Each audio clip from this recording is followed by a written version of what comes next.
Hi, it's Jane for the Motorola Edge 40 Pro, and I'll show you how to check battery health with Ampere app on this device.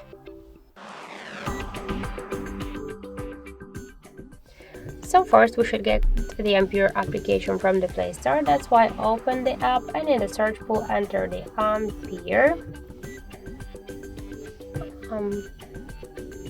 Ampere. So now we should get this application. That's why tap to install and wait a couple of seconds while this application will download and then installing. Then tap to open the app, click yes, agree, close, OK. And here we can see information about battery health. So in my case, battery is in a good condition.